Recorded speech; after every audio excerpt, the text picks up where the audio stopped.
حیدر کو البتہ وہ بڑے غور سے دیکھ رہی تھی، جیسے وہ اسے نظروں ہی نظروں میں تول رہی ہو۔ کبری نے شاید اس کو بتا دیا ہوگا کہ جس آدمی سے وہ بات کرنے نکلا ہے اس کا نام حیدر ہے۔ ٹھیک ہے کبری، مجھے تو ایک بہت ضروری کام ہے، تم یوں کرو کہ اس کو یہاں چھوڑ جاؤ، اس کی حفاظت کی ذمہ داری میں اپنے سر لیتا ہوں۔ یہ حیدر کے ساتھ کوٹھی میں رہے گی، بہتر ہے کہ دونوں ایک دوسرے کو دیکھ کر پرکھ لیں، اگر باہمی رضامندی ہو گئی تو بہتر ہے، ورنہ پھر سوچنا پڑے گا۔ بہرحال یہ 500 روپے تم رکھ لو، اور لو بی بی، یہ 1000 روپے ہیں، یہاں تمہارے ساتھ کوئی زیادتی نہیں ہوگی، سمجھو کہ یہ تمہارا اپنا گھر ہے، دیکھنا صرف یہ ہے کہ تمہارے اور حیدر کے درمیان کوئی سمجھوتا ہو سکتا ہے کہ نہیں، فیصلہ ہم شام کو کریں گے، تم اس کا بہت خیال رکھو گے حیدر، میں اس کے لیے جواب دہ ہوں۔ یہ کہہ کر میں فوراً ہی وہاں سے اٹھ کر خوابگاہ میں جا گھسا۔ بالیغ منفرد معصوم سی لڑکی کبری کی ہر بات پر اعتبار کر گئی تھی، اسے نہیں معلوم تھا کہ وہ کس قماش کا آدمی ہے۔ اس کے اندھے بھائی نے اس پر بے پناہ اعتماد کر کے بالی کو اس کے ساتھ بھیج دیا تھا۔ میں خوابگاہ میں جا کر چند منٹ تک یوں ہی ادھر ادھر ہاتھ مارتا رہا، پھر میں گھبرا کر ان کی طرف لوٹ گیا۔ اضطراب کا شکار تو میں پہلے سے تھا۔ وہ دونوں اس وقت ذرا ہٹ کر آپس میں صلاح مشورہ کر رہے تھے، مجھے دیکھ کر چونک پڑے۔ میری بات سمجھ گئے ہو نا حیدر؟ میں نے ایک بار پھر تنبیہ کی، یہ اگر چاہیں تو انہیں فوراً ان کے گھر پہنچا دینا، سمجھے؟ یہ ہماری مہمان ہیں، ہر طرح سے ان کا خیال رکھو۔ میں ایک ضروری کام سے باہر جا رہا ہوں، دوپہر کو ملاقات ہوگی۔ اور تمہارے کیا ارادے ہیں کبری؟ جی میں بھی بس چلا جاتا ہوں۔ ٹھیک ہے، آؤ میرے ساتھ گاڑی میں بیٹھ جاؤ، میں تمہیں شہر میں اتار دوں گا، شام کو پتہ کر لینا، سمجھے؟ یہ کہہ کر میں باہر کی طرف چل دیا۔ کبری میرے پیچھے آ رہا تھا۔ اس کو گاڑی میں بٹھا کر میں نے گاڑی باہر نکالی اور اس سے کہا، تو کیسے کیسے خوبصورت گھر اجاڑتا رہتا ہے کبری، سمجھ میں آتی ہے یہ بات؟ میں سن رہا ہوں جیلانی صاحب۔ دیکھ، تو مجھے جیلانی نہیں، آج سے سردار کریم نواز کہا کرے گا، سمجھا؟ یہ بہت اہم بات ہے۔ جی بہت بہتر، میں خیال رکھوں گا، اور پھر کبھی تو مجھے استاد نہیں کہے گا، سمجھا؟ تجھے نہیں پتا کہ میں کون ہوں؟ مجھے یاد رہے گا سردار صاحب، میں آپ سے اپنی غلطی کی معافی مانگ چکا ہوں۔ ہاں بتا کہ تو یہ سلسلہ آخر کب بند کرے گا؟ یہ تو اپنی ضرورت کی بات ہے سردار صاحب۔ یہ تو ٹھیک ہے کبری، مگر اس معصوم کو دیکھ، میں نے ایسی لڑکیاں کم دیکھی ہیں، اور تم اسے لے آئے ایک ملازم کے لیے، ذرا سوچا تو ہوتا تم نے، آخر وہ دل میں کیا کہتی ہوگی؟ اس کی سوچ کوئی اتنی اونچی نہیں ہے سردار صاحب، وہ 2 وقت کی روٹی اور ایک چھت چاہتی ہے سر چھپانے کے لیے، اسے پتہ ہی نہیں اپنی اہمیت کا۔ ان کا گزارا کس طرح ہوتا ہے؟ بھائی اندھا ہے نا، کچھ مانگ مونگ کر لے آتا ہے اور بس۔ اب بالی مگر اس پر تیار نہیں ہے، وہ کہتی ہے کہ اس کی شادی ہو جائے۔ ٹھیک ہے، شام کو آنا، پھر تم سے بات ہوگی۔ کچھ پڑھی لکھی بھی ہے کہ نہیں؟ بس ایسے ہی 4-6 جماعتیں پڑھی ہوں گی، مگر یہ ہے شہر کی رہنے والی، ہمیشہ یہاں ہی رہی ہے۔ ٹھیک ہے، اب تم بس میں بیٹھ جاؤ، میں تمہارا شام کو انتظار کروں گا۔ میں نے کبری کو گاڑی سے اتارا اور خود بینک جا پہنچا۔ میرا اپنا حساب اسی بینک میں موجود تھا اور وہ محمد اسلم شیرازی کے نام سے کھلا تھا۔ مینیجر مجھ سے بڑے اتفاق سے ملا، وہ کوئی نیا آدمی تھا۔ جب میں نے اسے بتایا کہ میرا اکاؤنٹ نمبر کیا ہے تو اس نے میرے لیے اسی وقت چائے منگوا لی۔ میں نے 1 کروڑ روپے کا وہ چیک اس کے سامنے رکھ دیا۔ مجھے روپیہ ہر حال میں آج 4 بجے تک دے دیں تو یہ آپ کی مہربانی ہوگی، صرف 80 لاکھ کی ضرورت ہے مجھے۔ ضرور لے لیں صاحب، اسے میں ابھی اوپر بھجوا دیتا ہوں، میرا خیال ہے ہم 4 بجے سے پہلے ہی ادائیگی کر سکتے ہیں۔ اس نے چیک لے کر میرے حساب میں جمع کروانے کے لیے بھیج دیا۔ کچھ ہی دیر بعد میں چائے پی کر وہاں سے باہر نکل آیا۔ ایک بڑا مرحلہ طے ہو گیا تھا۔ مجھے یقین تھا کہ نہ تو محسن اور نہ حاجی عبدالستار ابھی اس قابل ہوئے ہوں گے کہ وہ اس چیک کا کسی سے ذکر کر سکتے، کیونکہ وہ دونوں پولیس کی تحویل میں تھے اور وہ یقیناً جان بوجھ کر اس چیک کا معاملہ زیر بحث نہیں لائیں گے، کیونکہ انہیں معلوم ہو چکا تھا کہ ملک اشرف اور اصغر علی بھی زیر حراست ہیں۔ شاید وہ کوئی بیان نہ دے سکیں، تاوقتیہ کہ پولیس ان پر نسخہ نمبر 21 استعمال نہیں کرتی۔ اندازہ میرا یہی تھا۔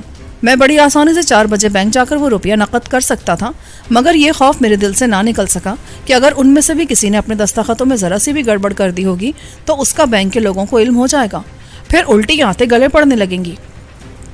کوئی کچھ نہیں کہہ سکتا تھا کہ کیا ہو جائے۔ جب تک روپے مل نہیں جاتے میں مطمئن نہیں ہو سکتا تھا۔ صورتحال بڑی ہی غیر یقینی تھی۔ میرا خیال ہے میں نے محسن اور حاجی صاحب کے سلسلے میں بہت جلد بازی سے کام لیا تھا۔ کیا ضروری تھا کہ میں رقم وصول کیے بغیر ہی انہیں آہو کے ذریعے پولیس کے حوالے کر دیتا؟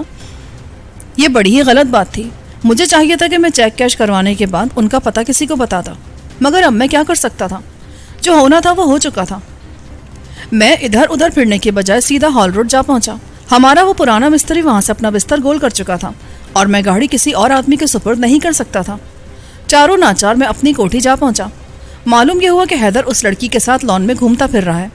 اسے اشارہ تو میں دے ہی گیا تھا۔ پٹھے نے میرے نکلتے ایک فاختائی رنگ کا ولایتی سوٹ پہن لیا تھا اور وہ اسے سجتا بھی تھا۔ ٹائی بھی اس نے نہیں لگا رکھی تھی۔ ایک ذرا اس کی ٹانگ سیدھی ہوتی تو وہ کئی جوانوں کو مات کر سکتا تھا، اور وہ بیوی بھی اس کے ساتھ بڑے اطمینان سے لان میں گھوم رہی تھی۔ ہارن کی آواز سن کر حیدر نے گیٹ کھولا تو اسی وقت والی اس کے ساتھ عقبی لان کے بائیں حصے میں کھڑی تھی، اور مجھے حیرت تھی کہ اس نے برقع اتار کر سرخ چادر اوڑھ لی تھی۔ حیدر گیٹ بند کر کے میرے ساتھ ہی بیٹھ گیا۔ کیوں بے، یہ کیا ہو رہا ہے؟ بڑا ڈیوک آف ونڈسر بنا پھر رہا ہے تو؟ ابھی وہ کیا کہتے ہیں، کورٹ مارشل کا پہلا حصہ شروع ہوا ہے۔ اوئے کورٹ مارشل نہیں، کورٹ شپ کہتے ہیں اسے۔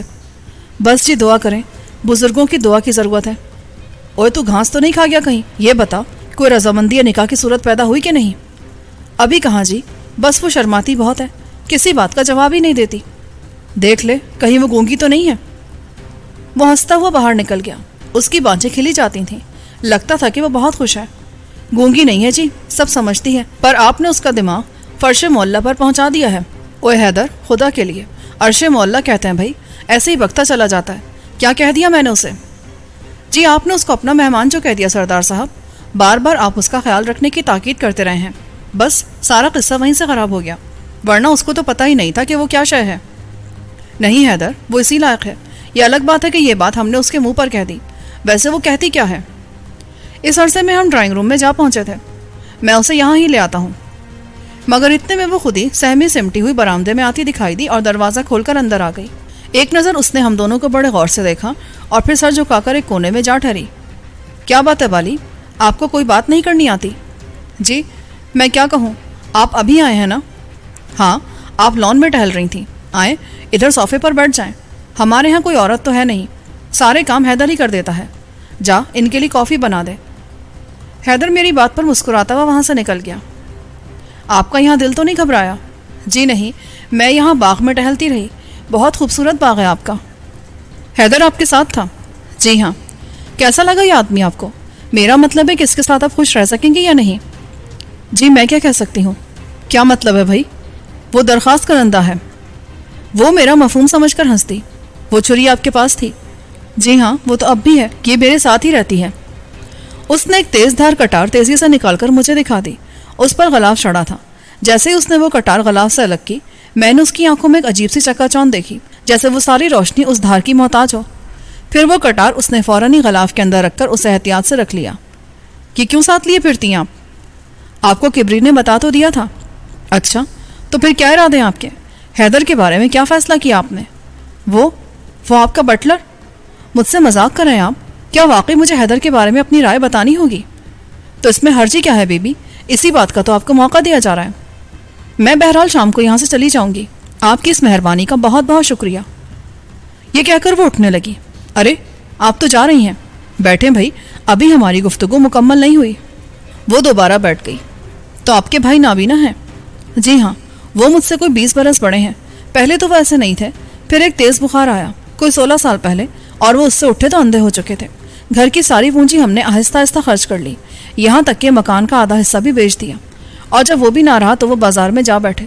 ان کے اچھے وقتوں میں میں نے 4 تک تعلیم حاصل کی تھی، مگر پھر آگے نہ پڑھ سکی اور گھر میں بند ہو کر بیٹھ گئی۔ کوئی 4-6 مہینے سے کبری نے بھائی سے دوستی بڑھا لی اور یہ ہمارے گھر بھی آنے لگا، 5-10 روپے کی یہ مدد بھی کر دیتا تھا۔ آج یہ بھائی سے کہہ کر مجھے ساتھ لایا تھا، کہہ رہا تھا کہ یہ میری شادی کروا دے گا۔ آپ کے حالات سن کر مجھے بہت افسوس ہوا، کبری شاید آپ کو صحیح بات نہیں بتا رہا تھا۔ میں نے اسے مختصراً صورتحال سے آگاہ کیا اور کبری کا جغرافیہ بھی اسے سمجھا دیا۔ اچھا، تو یہ بات تھی، اس کا مطلب ہے کہ میں بھائی کو بتاؤں گی کہ کبری کیا چاہتا تھا، میں اسے ضرور بتاؤں گی۔ اچھا کیا جو میں چھری ساتھ لے آئی تھی، کوئی برا وقت ہوتا تو میں واقعی اسے سینے میں مار کر مر جاتی۔ وہ بہت پریشان ہو گئی تھی۔ اتنے میں حیدر کافی اندر لے آیا۔ آئیں بی بی، دفع کریں، یہ لیں کافی پیے۔ ویسے حیدر اچھا آدمی ہے، بہت محنتی ہے، وفادار بھی ہے، بلکہ وہ کیا کہتے ہیں، کتے کی طرح وفادار ہے، جی جان سے محنت کرتا ہے، ایماندار ہے، خیانت نہیں کرتا، گھر بہت اچھی طرح سنبھالتا ہے اور زیادہ خرچ بھی نہیں کرتا۔ بات یہ ہے جی کہ مجھے شوہر کی ضرورت ہے، کسی ملازم کی نہیں۔ آپ کیوں مجھ سے مذاق کرتے ہیں؟ کیوں بھائی حیدر، کیا بات بنی پھر؟ کچھ ہمیں بھی بتاؤ، اب تو تم دونوں ہی موجود ہو۔ کیا بتاؤں جی، جو فیصلہ یہ کریں مجھے منظور ہے۔ ویسے میرا خیال ہے کہ 50% کام تو ہو ہی چکا ہے۔ کیا مطلب؟ وہ کیسے؟ یہ تو کچھ اور ہی کہہ رہی ہیں۔ میرا مطلب ہے جی کہ میں تو بہرحال راضی ہوں، آگے ان کی مرضی۔ تو یہ بات ہے، خیر بیٹھو، تم بھی چائے پیو، میں ذرا ایک فون کر لوں۔ یہ کہہ کر میں دوسرے کمرے میں رکھ کے فون تک جا پہنچا۔ گنگا رام اسپتال کا نمبر مجھے جلدی مل گیا۔ پتہ چلا کہ حاجی عبدالستار ابھی تک بے ہوش تھا اور پولیس نے اس کے کمرے کو گھیرے میں لے رکھا تھا۔ کسی کو اس کے پاس جانے کی اجازت نہیں تھی۔ اس کا مطلب یہ تھا کہ حالات ٹھیک ہی جا رہے تھے، میرے چیک کو کوئی خطرہ نہیں تھا۔ وہاں سے فارغ ہو کر میں نے متعلقہ تھانے میں فون کیا اور خود کو شیردل آہو ظاہر کرتے ہوئے ان کے بڑے تھانے دار سے نمبر ملانے کے لیے کہا۔ وہاں کوئی میاں عبدالغفور صاحب بیٹھے تھے۔ وہ آہو کا نام اچھی طرح جانتے تھے مگر شاید فون پر ان سے کبھی بات نہیں کر سکے تھے۔ وہ بولے، ہیلو، میاں عبدالغفور اسپیکنگ۔ میں شیردل آہو بات کر رہا ہوں۔ کیا حال ہے میاں صاحب؟ میں ٹھیک ہوں، حکم۔ میں اس آدمی کے بارے میں پوچھ رہا تھا، محسن کے بارے میں۔ کیا حال ہے اس کا؟ ٹھیک ہے جی، مگر وہ ابھی تک ہوش میں نہیں آیا۔ ہم نے اسے کرسچن اسپتال میں بھیج دیا ہے مگر اس پر شاید کسی نے بہت ہی زیادہ تشدد کیا ہے۔ یہ کام کس نے کیا ہوگا آخر؟ وہ آپ کو ملا کہاں سے تھا؟ وہ مکر کر رہا ہوگا، ورنہ ایسی کوئی بات نہیں، کسی نے اس پر کوئی تشدد نہیں کیا۔ میرا خیال ہے کہ ایسا نہیں ہے آہو صاحب، اس کا گلا دبایا گیا ہے، اس کی آواز ہی نہیں نکلتی اور اسے بار بار غش آ رہا ہے۔ دیکھیں ڈاکٹر کیا کہتے ہیں، کیا خیال ہے ان کا؟ اسے وہاں بھیجے کوئی 1 گھنٹہ ہو گیا ہے۔ وہ کیا کہتے ہیں؟ مجھے نہیں پتا، میرا خیال ہے کہ آپ یہاں آ جائیں۔ اور ہاں، حاجی صاحب کا بھی سنا ہے یہی حال ہے، انہیں تو دل کا دورہ پڑا ہے، پتہ نہیں وہ جانبر ہو بھی سکیں گے کہ نہیں۔ اللہ ہی خیر کرے، ہم تو پھنس کر رہ گئے ہیں۔ بات بڑی ہی اہم ہے۔ بہرحال 1-2 دن تک دوسرے 2 آدمی بھی آپ کے حوالے کر دیے جائیں گے، تبھی آپ کوئی فیصلہ کر سکیں گے۔ تو پھر آپ یہاں آ رہے ہیں کہ نہیں؟ میں کوشش کروں گا، جیسے ہی میں فارغ ہوا وہاں آؤں گا، ضرور آؤں گا۔ یہ کہہ کر میں نے فون بند کر دیا۔ مجھے تو صرف اپنے چیک کی فکر تھی۔ دستخط انہوں نے میرے سامنے کیے تھے اور وہ بہرحال ٹھیک ہی لگے تھے، مگر پھر بھی مجھے مکمل اطمینان تو جب ہی ہو سکتا تھا جب رقم میرے پاس آ جاتی۔ میں پھر بالی کے پاس جا بیٹھا۔ دیکھنے میں وہ بہت کمگو اور شرمیلی سی نظر آتی تھی، مگر جب میں نے اس کی باتیں سنی تو مجھے اپنا خیال بدلنا پڑا۔ وہ اتنی بھی معصوم اور سادہ نہیں تھی۔ گھر کی 4 دیواری کے اندر رہ کر اس نے بہت سے سبق سیکھ رکھے تھے۔ حیدر ابھی تک اس کے پاس بیٹھا تھا اور ہلنے کا نام نہیں لیتا تھا۔ اوے حیدر، جا یار، خدا کا واسطہ، اب تو ان کی جان چھوڑ دے، یہ کورٹ مارشل بعد میں کر لینا۔ جا ہمارے لیے کوئی کھانا شانا تیار کر اور اب انہیں آرام کرنے دے۔ وہ فوراً ہی بے دک کر کھڑا ہو گیا۔ میرا خیال ہے اسے میری بات پسند نہیں آئی تھی۔ برتن سمیٹ کر ٹرے میں رکھنے کے بعد وہ بولا، دیکھو جی، میرے پاس 60,000 روپیہ جمع ہے، وہ میں ان کو حق مہر میں دے دوں گا۔ زیور بھی ہے میرے پاس، کوئی 20 تولے تو ضروری ہوگا، وہ بھی میں ان کو دے دوں گا۔ آپ کو اس شادی پر پریشان نہیں ہونا چاہیے، آپ کو کوئی خرچ نہیں کرنا پڑے گا۔ پھر تو بات ہی بن گئی حیدر، میں تو اسی لیے پریشان ہو رہا تھا بھائی۔ میرا خیال ہے اب تو بالی مان جائے گی اور نکاح بھی پکا ہوگا۔ کیوں حیدر؟ پکا جی، ایک دم پکا، مولوی کو بلاؤں گا میں۔ تم اپنی بات سے پھرو گے تو نہیں؟ نہیں جی، یہ کیسے ہو سکتا ہے، زندگی بھر ساتھ نبھانا ہے میں نے۔ چل بھائی، ادھر باورچی خانے میں اکٹھے روٹی پکائیں گے۔ اس اسنا میں بالی نے کانوں میں انگلیاں دے دیں۔ وہ گویا حیدر کی کوئی بات سننے پر آمادہ نہیں تھی۔ جب وہ زیادہ ہی سر ہوا تو وہ چادر وہیں پھینک کر دوسرے کمرے میں جا گھسی اور اندر سے دروازہ بند کر لیا۔ دیکھا تو نے، یہ ہے تیری باتوں کا نتیجہ، وہ بگڑ گئی ہے، اب سنبھال اسے۔ میں دیکھ لوں گا اسے جی، آپ پرواہ نہ کریں کسی بات کی۔ یہ کہہ کر وہ برتن اٹھا کر باہر نکل گیا۔ بالی نے مجھے حیران کر دیا تھا۔ حیدر واقعی اس کی نظر میں نہیں جچ سکا تھا، مگر اس کی کیا خبر کہ کوئی اور بھی اس کی نگاہ میں پورا تل سکا تھا کہ نہیں۔ دوپہر کے کھانے پر وہ ہمارا ساتھ نہ دے سکی۔ حیدر نے بڑی مشکلوں سے دروازہ کھلوایا اور اسے کھانا وہیں پہنچا دیا۔ جب وہ میرے پاس آیا تو بہت خوش تھا۔ میں نے اسے کھانا دے دیا ہے، بڑی ضدی ہے سردار صاحب، پر ٹھیک ہو جائے گی۔ اگر یہ نہیں مانی تو میں خود اس کے بھائی سے بات کروں گا۔ آخر کو میں کوٹھی میں رہتا ہوں اور پھر آپ کا ملازم ہوں، کوئی معمولی آدمی تو نہیں ہوں میں۔ شام کو میں کبری کے ساتھ جاؤں گا، دیکھوں گا کہ وہ اندھا کیا کہتا ہے۔ شام کو اسے کبری کے ساتھ واپس بھیج دینا، بہتر یہی ہے۔ اس کے ساتھ تیرا جوڑ نہیں ہے حیدر، میں تیرا کوئی اور بندوبست کر دوں گا۔ نہیں جی، مجھے تو یہی پسند ہے، آپ دیکھتے تو رہیں۔ یہ کہہ کر حیدر وہاں سے باہر نکل گیا۔ میں وہاں سے اٹھ کر بالی کے کمرے میں جا پہنچا۔ وہ کھانا کھا چکی تھی۔ بالی، آپ یوں کریں کہ آج اپنے گھر چلی جائیں، میرا خیال ہے کہ حیدر آپ کو پسند نہیں آیا۔ شاید آپ بھی ایسا نہیں چاہتے، اور اگر مجبوری کی بات ہے تو پھر میری پسند ناپسند کا کوئی سوال ہی نہیں۔ ویسے میرا خیال ہے اگر حیدر سچ کہتا ہے اور اس کے پاس اتنے روپے ہیں تو وہ یہ ذمہ داری نبھا سکتا ہے۔ دیکھ لو بالی، کہیں ایسا نہ ہو کہ تمہیں بعد میں پچھتانا پڑے، اچھی طرح سوچ سمجھ لو۔ پیٹ بڑا پاپی ہے سردار صاحب، سوچ بچار سے کیا حاصل ہوگا، 2 وقت کی روٹی کا سہارا تو ہر صورت میں ضروری ہے۔ تو پھر ٹھیک ہے، اپنے بھائی سے بات کر لو، حیدر کو بھی ساتھ لے جاؤ، وہ خود اس سارے معاملے کو طے کر لے گا۔ یہ کہہ کر میں وہاں سے فوراً ہی باہر آ گیا۔ جو بات وہ کہہ رہی تھی وہ واقعی مجھے پسند نہیں تھی، اور تصویر کا دوسرا رخ اس نے ابھی دیکھا ہی نہیں تھا۔ وہ کسی ایسے سہارے کی تلاشی تھی جو اس کے لیے دائمی ثابت ہو سکتا۔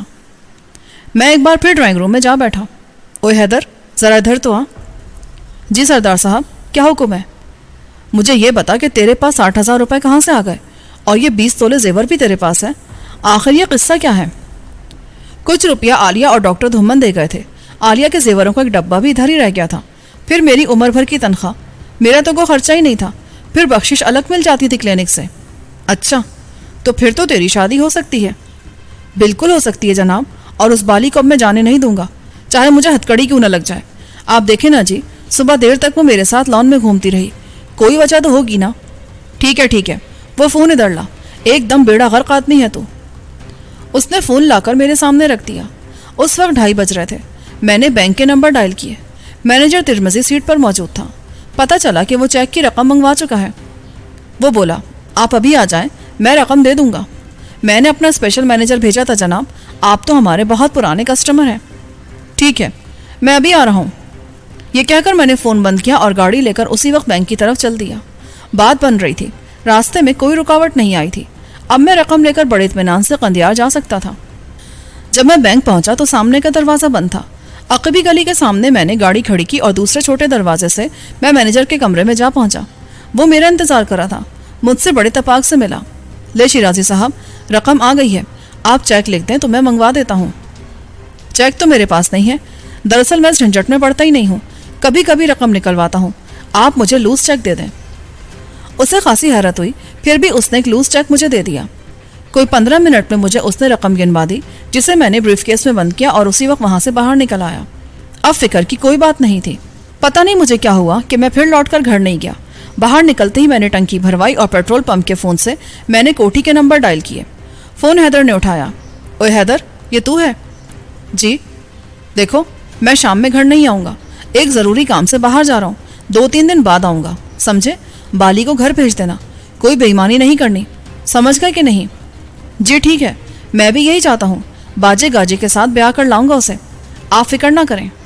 اچھا ٹھیک ہے، گھر کا خیال رکھنا، اور گولی ذرا چھوٹی۔ یہ کہہ کر میں نے فون بند کیا اور سیدھا میاں والی کی طرف چل دیا۔